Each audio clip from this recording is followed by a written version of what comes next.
जैसे एक साधारण पशु चाहने वाला, वो कभी कामना ही नहीं कर सकता कि मैं राष्ट्रपति पद पे बैठूं और देश का शासन संभालूं, क्योंकि उसे पता है।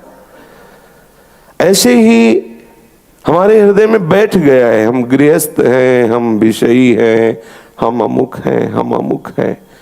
इसीलिए जब हमारे हृदय में बात डाली जाती है श्रवणेन्द्रिय के द्वारा कि आप श्री जी के हैं, आप ठाकुर जी के हैं, आप भगवत अनुराग के मार्ग में कदम रखिए और उनको प्राप्त कीजिए, तो मन घबरा जाता है, भय पैदा होता है।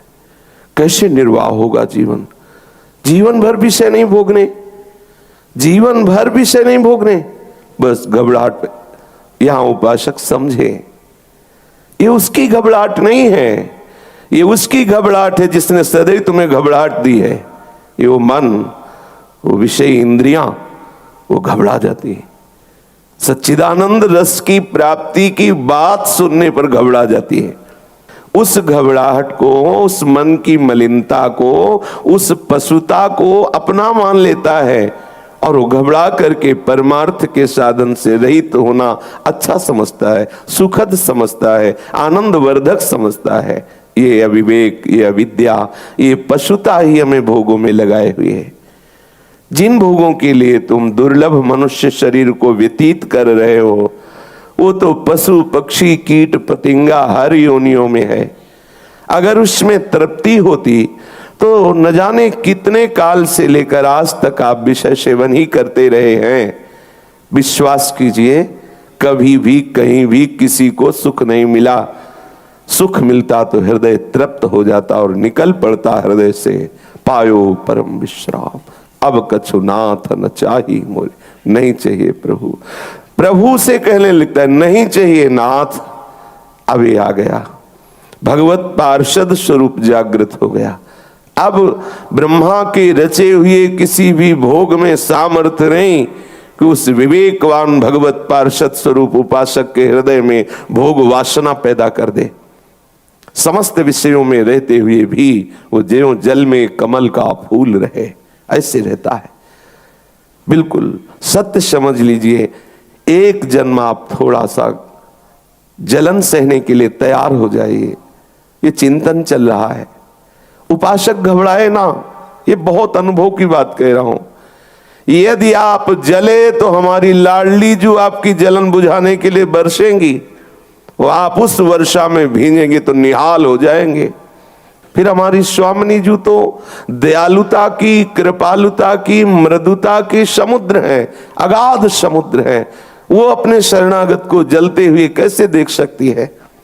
पर एक बार जलना पड़ेगा प्यारे, एक बार हिम्मत कर लो, एक बार कमर कस लो, एक बार जलने के लिए राजी हो जाओ। दूरादपाश्य स्वजनान सुखमर्थ कोटिम सर्वेषु साधन वरेषु चिरम निराशा। ये जलन सहना है। परिवार के सुख का त्याग कर दो, अर्थ के द्वारा भोगे हुए सुखों को हृदय से स्वीकार मत करो। प्रारब्धानुसार शरीर कैसी भी परिस्थिति में रहे, प्रारब्ध शरीर के ऊपर आता है, स्वरूप पे नहीं। विवेकवान बनो, प्रारब्ध का भोग मत करो। बार बार इसलिए कह रहा हूं, हम यही फंसे हैं। हमारा निरंतर भजन इसीलिए नहीं होता, हमारे हृदय में व्याकुलता इसीलिए नहीं होती। ये प्रपंच बड़ा विस्तृत रूप से फैला हुआ है जो हमें मुक्त होने में बहुत बाधा पहुंचा रहा है। इसलिए प्यारे, एक बार निश्चय कर लो, मुझे जलना है बस। आप कोई तुम्हें परास्त नहीं कर सकता। ये जन्म हमने लाडली जी को दिया। अब इस जन्म में चाहे जितनी विपत्तियां, संकट या भोगों का सानिध्य या सुविधाएं या अनुकूल परिस्थितियां आवें, लेकिन मेरे चिंतन को नहीं रोक सकती। ऐसी दृढ़ता धारण करो, किसी भी परिस्थिति में चिंतन न छूटे। बाजी जीत जाओगे, लाडली जो हमारे पक्ष में है। नागरिदास इस जन्म जितायो, बलिहारी बलिहारी, वो जिता देंगी। एक बार आप निश्चय करो कि मुझे जलना है। ये जो आप टूट रहे हैं, आपको विषय परास्त कर रहे हैं, आप अंदर से अपने आप को शक्तिहीन महसूस कर रहे हैं, अध्यात्म बल क्षीण हो रहा है, उसका कारण आपकी असावधानी है। आप उस जलन को यदि मिटाने के लिए कोई अन्य सहयोग ले लिया तो बरसंत में उस सहजाद उत्सव के धारा में आप नहीं भींज सकते। आप इस धारा में नहीं आ पाएंगे जो त्रिगुणातीत धारा है, कालातीत धारा है, अपार आनंद ही आनंद। इसके लिए आपको कहीं भी एकांत में भी अपनी आंतरिक जलन मिटाना नहीं है।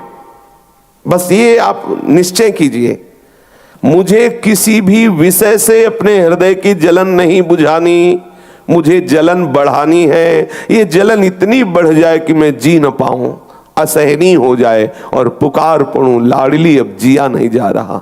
बस यही विरह का रूप धारण कर लेता है। इतना अभाव पैदा हो जाए हृदय में लाडली जी के प्रति कि जिया ना जाए। अभी हमारे अंदर शरीर सुख, इंद्रिय सुख ही विश्राम भूमि लग रही है। अभी श्री राधा जुग चरण निवास ये विश्राम भूमि नहीं हृदय में जागृत हुई। मेरे लाडली जी के गोरे चरणारविंद अभी तक हृदय में स्फुरित नहीं हुए। कैसे जीऊं? रात दिन तुम्हारा हृदय इस बात के लिए जलने लगे। आपके हृदय में इतनी व्याकुलता बढ़ जाए कि आपका कहीं भी कोई भी धैर्य बंधा न पावे। कोई विषय, कोई व्यक्ति, कोई स्थान मेरे मन का रंजन न कर पावे।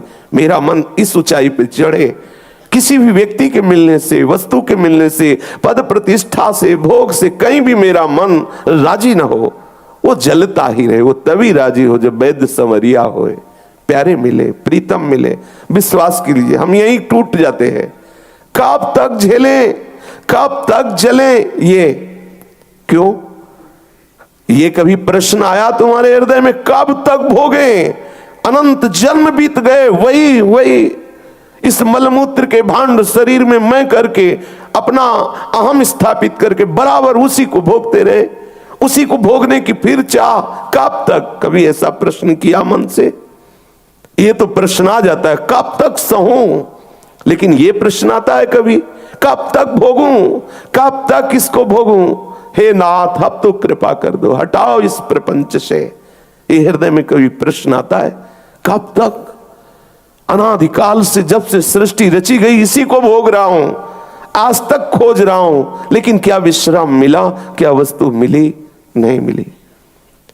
आप अपने इस जीवन को लाडली लाल को दे दीजिए। लाडली लाल को देने का तात्पर्य है उनके नाम, उनके रूप, उनकी लीला, उनके धाम, उनके प्रेमी जनों का संग। हृदय में किसी भी अन्य सुख को स्वीकार मत कीजिए, तो आपको महासुख की प्राप्ति होगी। जब आप स्वीकार कर लेते हैं तो आप अध्यात्म बलहीन हो जाते हैं। एक एक शब्द ध्यान देने योग्य है। ये जीवन है, जीवन। जहां आपने साइड में एकांत में किसी भी इंद्री के सुख को स्वीकार किया तो आपका वो जो जलन बढ़ी थी वो नीचे दब जाती है। बार बार यही मरण जन्म, बार बार भोग, बार बार यही हमारी प्रक्रिया चल रही। फिर हार करके हम कहते हैं हम इस योग्य नहीं। क्यों? आप इंद्री मन को स्वीकार करके ही तो ऐसी दशा को प्राप्त हो रहे हो। आप सावधान हो जाइए।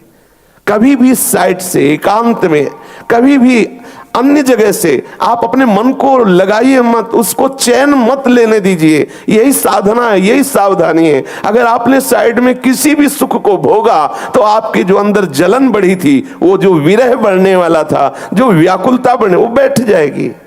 वो आपको लगता है बड़े चैन से जीवन कट रहा है। नहीं चाहिए ऐसा चैन, ऐसा नहीं चाहिए चैन, ऐसा नहीं चाहिए विश्राम, ऐसी नहीं चाहिए शांति जिसमें कुछ क्षण बाद फिर एक नवीन तृष्णा, फिर एक नवीन वासना, फिर एक नवीन जन्म, फिर एक नवीन कर्म। कब तक ये चक्र चलता रहेगा? कभी तो विचार करो, थोड़ा एकांत में बैठ करके विचार करो। समाज में हम अपने को साधक साबित करते हैं और एकांत में हम अपनी उस आंतरिक अध्यात्म बल शक्ति को क्षीण करते हैं। सावधान। आपके हृदय की जलन बढ़नी चाहिए, इस बात पर ध्यान दीजिए। भगवत प्राप्ति के लिए मुझे जलन चाहिए, मुझे प्रतिकूलता चाहिए, मुझे विपरीत परिस्थिति चाहिए, तभी हम अत्यंत वैरागी होकर अंदर से भगवत अनुराग के लिए तभी हमारा हृदय पुकारेगा, हे दीन बंधु, हे अनाथों के नाथ, स्वीकार कर लो अब जिया नहीं जा रहा।